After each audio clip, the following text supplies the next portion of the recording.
Welcome to Behind the Wheel, a Toledo Jeep Fest original series. Today we're joined by local storyteller Ted Long to talk about Toledo's deep connection to Jeep, the history behind the iconic vehicle, and why thousands of Jeeps rolling through downtown still mean so much to this city. As we celebrate 85 years of Jeep, there's really nobody better to talk with than Ted Long. So Ted, thanks so much for being here with us today. We kicked off Toledo Jeep Fest this year with a great talk at the University of Toledo. It was the first time we ever did something like that. It was a lot of fun. Yeah, talk to me about the content that you decided to prepare, because it was not only educational, but it was really emotional for me to hear, and we had great attendance. So How did you come up with the theme for the day? You and I talked about let's do something different. We also tied it to America 250. Yeah. And I wanted to make sure, instead of a lot of times when you do a history presentation, it ends up being somebody standing up there talking dates and timeline, and it can get kind of boring. Yes. And I wanted to make sure we talked about the people. Yeah. And I think that's how it got emotional for some folks, that it wasn't just the story of the Jeep. We did tell that story, but we tried to connect the dots back to people, and I think that makes it more emotional, makes it more powerful. Oh my gosh, so many great stories, even a couple that traveled from Chicago to be there. That was very cool. Oh my gosh. Yep. And we'll be in touch with those folks. Hopefully they'll be at Toledo Jeep Fest. So we connected it to the people. We told a lot of stories, and I want to get into that. But talk to me about it being the 85th anniversary of Jeep and really the history. Toledo is known as the home of the Jeep. Sure. But for people who weren't at your talk at the University of Toledo and who missed it, why is it called the home of the Jeep? And that's a historic piece, but it's still a piece that rings true and is so very true today. Sure. It's a complicated story. You can't just say, well, someone built the first Jeep here and such a date. When you go back to the early part of World War II, before America got involved, the United States had pretty good, strong feelings they were going to be involved in some way. So there was a lot of war material being produced in Toledo.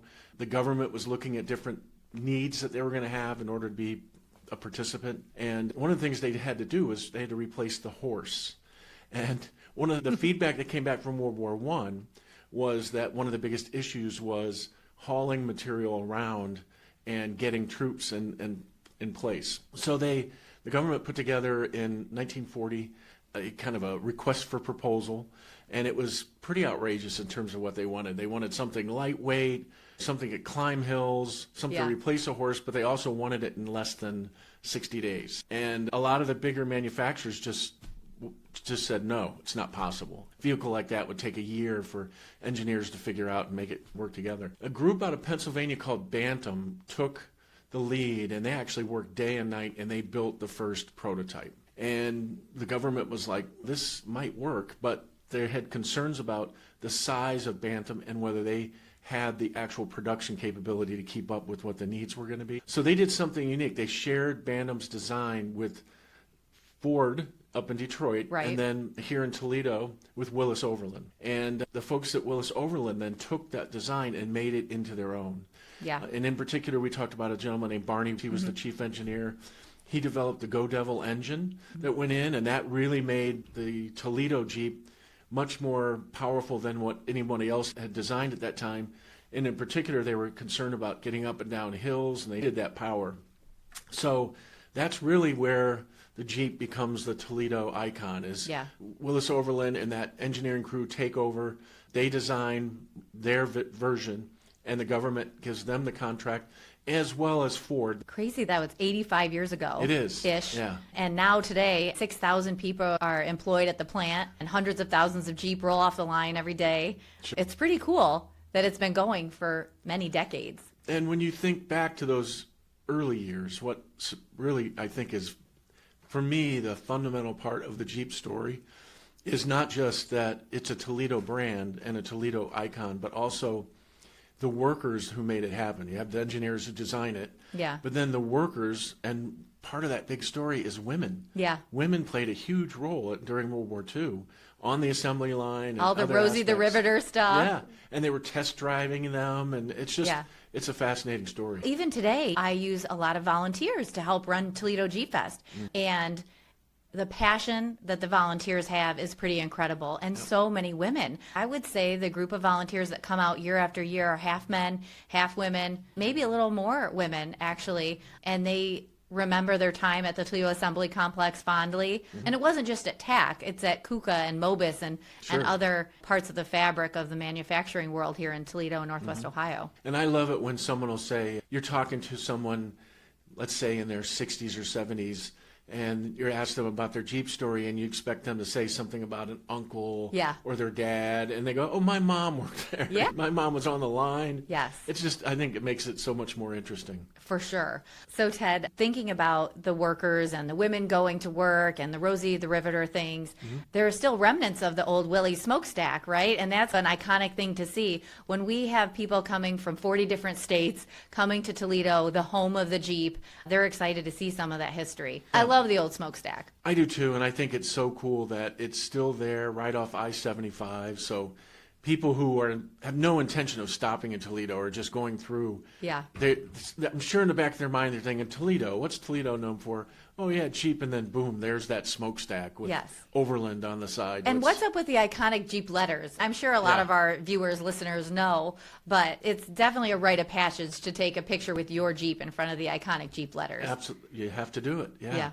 And I think too, that space, it's fascinating now to me that it's like the cycle continues. The new plant obviously is much bigger and located north of the old plant site, but now at the old plant site you still have remnants of what made what it is with Dana and some of the other organizations that are there. So that's pretty cool too. Even talking with Jerry Huber about when he was overseeing the plant and how it has changed to the plant that I go to and see today. It's really fascinating, the history. And it's really cool that you break it down in such a digestible way that people can really relate to. And one of the ways you do it is through telling stories, right? And I'm really fascinated by not only the stories about women in the plant, but also about multi-generations. Because at Toledo Jeep Fest, you hear so many people talk about they work in the garage with their dad on this Jeep that then they brought to Jeep Fest. But you hear so many more stories than even I do. I think it really plays to the idea that Jeep is part of the DNA of Toledo. And when you say that, it's, oh yeah, great line. But it's true from the standpoint of generations of families have worked at Jeep. So it's not a play on words, really, when you say it's in the DNA. Yeah. There's people who literally, for generations, who have participated in the production of Jeep. Yeah. And you can't take that away. It's literally in the blood. Yeah. And during your talk, you mentioned the resilience and the little guy and like a small idea. You can be part of something bigger than yourself. Yeah. And that really resonated with me. I think I mentioned early on that this Jeep story is not a Los Angeles story or a New York City story. It's a Toledo story. And doesn't matter what size your city is, doesn't matter what your city's made up of. If the people want to make something happen and they work toward it, then you end up with something like Jeep and the Jeep story. Yeah. And I think that's still true today. And we're so excited at Toledo Jeep Fest to talk about that story, share that story. Over 100,000 people came to Jeep Fest last year. And you're part of the Inside Convention Center discussions. And you're going to do a talk with us this year because we want to celebrate the history, but then also build momentum to what's next, right? So can you tell us what you might be talking about at Jeep Fest on August 8th? Yeah, I think I'm going to carry over the same theme we did for the piece that we did in April. A little bit of history, but the people story. And so I want to get into some of those people stories. I think that's a lot of fun. I think that'll be great. Also fun for me when I'm there is I go around and mingle with some of the people in the crowd.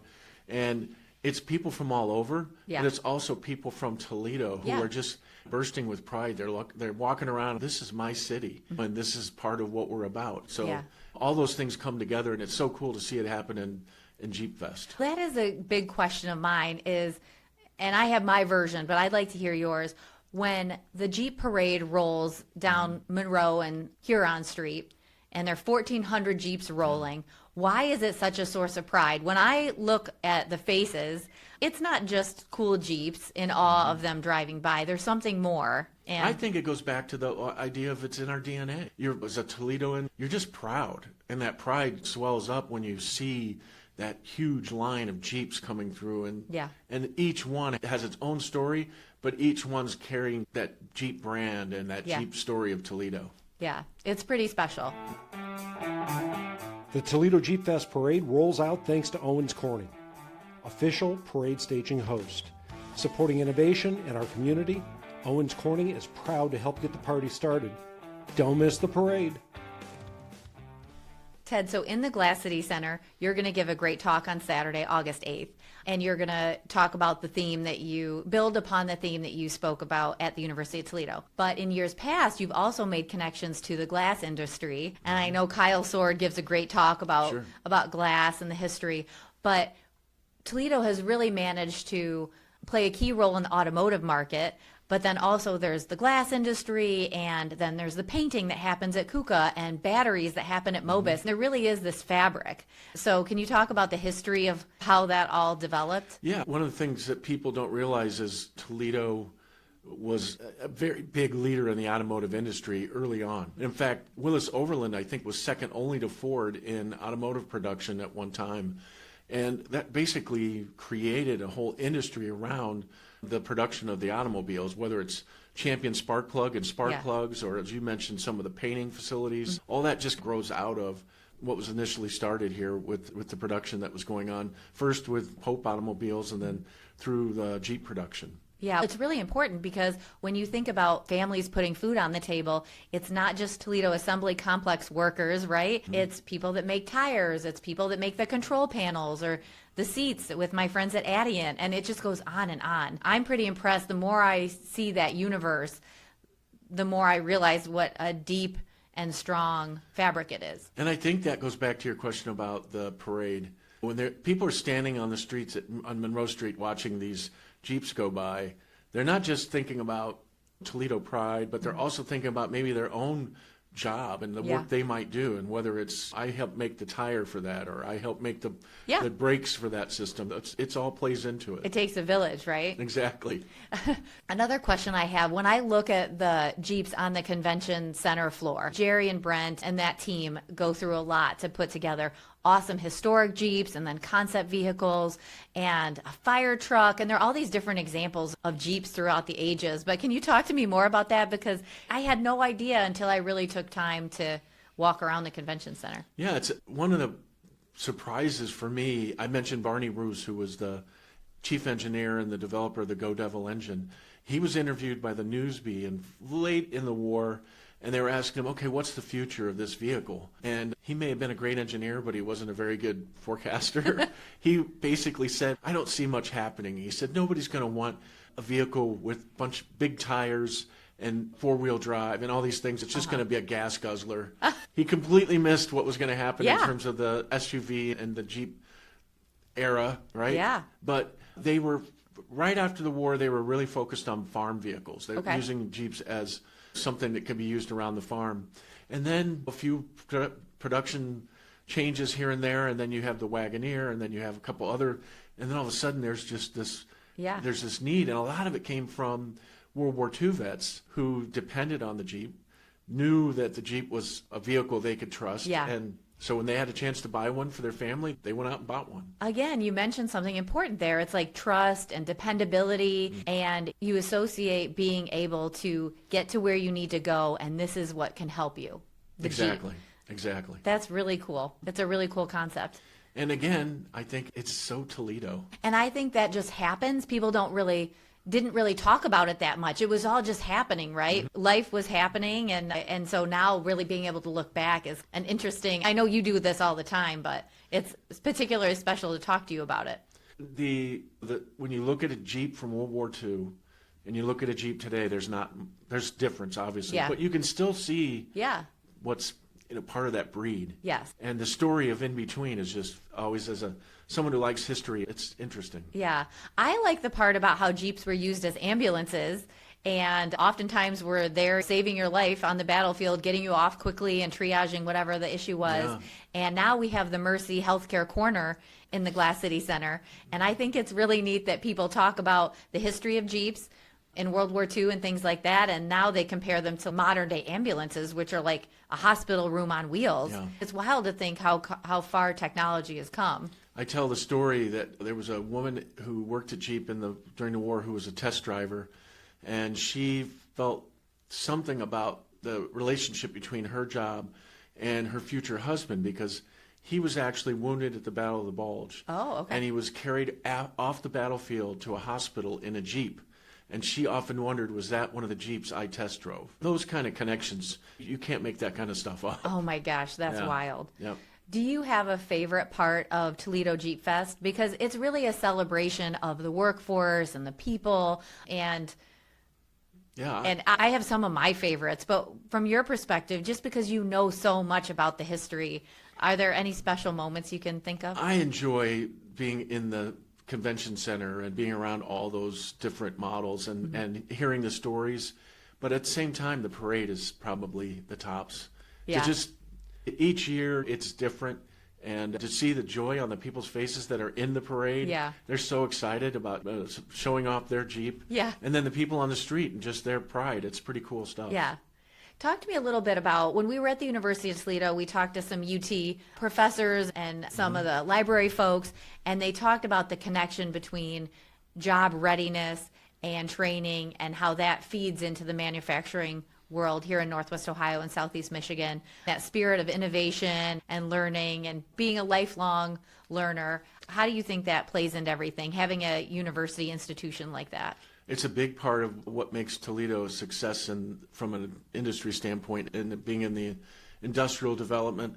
And it's really a story that goes way back. You talked about glass and glass manufacturing, and there were so many very important inventions that came out of that from Toledo. Same thing on the automotive side. There's always been that sense of innovation, that sense of creativeness, and it still plays out today. And I think more than anything else, for younger generations, I think they need to really think about that history, because it's not something just today. It's a long story that they're playing a part in now. Yeah, sure. And then you don't have to look very far to see some of the Jeep archives and some of the collectibles at the University of Toledo. And then I know the Toledo Public Library downtown has a lot of really cool stuff. Yeah. The Ward M. Kennedy Center at University of Toledo is a wonderful archive, and is named after Kennedy, who was really responsible for a lot of what happened with Jeep. And he was a collector of rare books and donated those books, and then that became a very sophisticated archive with bringing in archivists who really take their time and do a lot of effort to make sure they collect and document this Toledo story. So it's cool stuff. So Ted, I've heard a lot of funny Jeep stories out there, but what's your funniest Jeep story? Ooh, there's so many, but this one's one of my all-time favorites. There was a good friend of mine's uncle who for years worked in the Jeep painting area, and his job was cleaning up after the paint crew ran production through. So there was a lot of hurry up and wait where he waited around, and then they'd call him and he'd come through and do his job. Okay. So the story goes that he had both a USA Today and Wall Street Journal subscription, and it was delivered to him at the plant, and he had a lawn chair on the roof, and he would sit and sun himself and read the newspaper while he was waiting. Really? And he was up there reading the newspaper. He probably had a great tan. He did. He had a wonderful tan. But he heard a helicopter approaching, and when the helicopter got close enough, Lee Iacocca was looking out the side window. You're kidding. When it landed, Billy got up and ran in, threw his newspapers down, ran in, got dressed in the locker room, got back, and sure enough, he got called in. And they said it wasn't a good look. Let's not have that happen again. Yes. So that's my favorite funny story. But he stayed there and lived to tell the tale, huh? He did. Oh my gosh. So that's a great story. What's the one thing that people don't know about Jeep history, or maybe is a little known fact that you wish more people knew? I think people think of Jeep and the production that went on during World War II is just Jeep. And what they fail to remember is that we were just a major industrial complex. We were not just making 500,000 Jeeps, but we were making Corsair aircraft wings for the war effort. We were making artillery shells and other pieces of the war effort that couldn't be made anywhere else and had to be made. So I think there was a lot going on beyond just the Jeep production. Rev up your Toledo Jeep Fest experience thanks to Rudolph Libby, proud sponsor of Toledo Jeep Fest. From iconic builds to community impact, they're helping drive this celebration forward. Find out more at rlp.com. Ted, there was a story that you talked about during your UT talk, and it was something about a mom that had a couple of sons that were part of the war effort. Sure, yeah. And I would love to share that with our listeners. Yeah, I don't remember her name off the top of my head, but this woman had 5 sons working throughout the world in various capacities, whether it was Army or Navy, and they were all active military, and she was here in Toledo on the line producing Jeeps with her daughter, who was also married to a veteran who was also overseas at that time. That's incredible. That's like a real life Saving Private Ryan story. It really is. It is. And she's featured in one of the old Jeep workers magazines, and they show her photographed surrounded by circled pictures of her sons. Yeah. And she looks just absolutely so proud. Yeah. And I'm sure they were proud of her. One of the really cool things about Toledo Jeep Fest is that these retired UAW workers and people who worked at the plant are still around, and they're volunteering at Toledo Jeep Fest. So when you come from all over the place and you come to the home of the Jeep, you meet people who have real stories about being on the line and being at the Toledo Assembly Complex. And so meeting those people and the stories is really powerful. I've run into that several times at Jeep Fest when I'm wandering around inside the convention center looking at these classic Jeeps. Yeah. And then someone will come up and just will start a conversation, and all of a sudden I find out this person worked on the line, helped build that particular model. And they'll say, I put every left-facing door on all the Jeeps from this year to this year, and it's wild. Yeah. It's really cool. It makes it that much more, the whole thing more personable. Yeah. You're not just celebrating a vehicle. Yeah. And that's what I think makes it different. Yeah, for sure. Tell me about, how do you feel about the Women's History Committee and other groups at the UAW especially that are keeping that history alive? They have special displays at Jeep Fest, and we actually have a special historic display coming in from out of town that we normally don't have in the convention center. But what does it mean to you that the story is kept alive with the artifacts and with those people, that they're still putting a lot of TLC into making sure to put names on the back of the pictures so that's not lost to history? To me, it's like every family has that one person who does the genealogy. Yes. In the end, we're all grateful that person does it because you enjoy. Yes. You get together at Thanksgiving, and all of a sudden they're telling you these stories about your family. Yeah. And you couldn't make that happen without that person, right? Yes. And these people are just like that. And I just have all the utmost respect for what they do, and I love to talk to them and see the passion they have. Yeah. This is what they really enjoy doing, so that's good stuff. They are certainly storytellers as well, and they're happy to share, and they'll be at Jeep Fest. You really, and I love that you do this, and thank you so much for partnering with Jeep Fest, but you take really complicated stories and make them digestible for people like me who don't necessarily know all about Jeep. I'm not rebuilding Jeeps on the weekend in my pole barn. Yeah. I care deeply about Toledo. I am a fan of all the people that have worked to make Jeeps over the years. I love shining a bright light on my city, but you really connect the dots for people like me. And so I'm grateful. Thank you. Yeah, thanks for sitting down with me I'm grateful today. for the opportunity. I really enjoy it, and events like this always mean much to me, too. Yeah. It's not just Jeep. You know all things about Toledo, and I've seen you do a gangster tour about how the mob used to be around in Toledo and that kind of history, and we've went up to the top of the one on high buildings, and you talked about how different boroughs and churches started. So your depth of knowledge is very deep. Well, thank you. Yeah. Yeah, we love hearing about the Jeep history, but all the history is amazing. And there are several places to find you to learn about that. A book, for example. You can find my books on Amazon, or you can just go to holytoledohistory.com, and all my stuff is right there. And you have a podcast of your own. I do, yeah. We tell some fascinating stories. Where can we listen to that? holytoledohistory.com. Okay. And we just recently did a whole series about the Ketchum family. The Ketchums were the first millionaires of Toledo. Okay. We tell their story. Oh my gosh. Do they have any tie to Jeep? They do not. They're a little bit before that time. Oh my gosh. I will look forward to hearing that. Cool. Thanks for being on Behind the Wheel with us. I think we talked about a lot of topics, and I'm really excited to have you on August 8th inside the Glass City Center. Thanks, Whitney. Thanks for listening to Behind the Wheel, a Toledo Jeep Fest limited series. Our official Momentum partner is Toledo Refining Company, fueling Northwest Ohio for more than 130 years, as Jeep celebrates its 85th year right here in Toledo. See you next episode.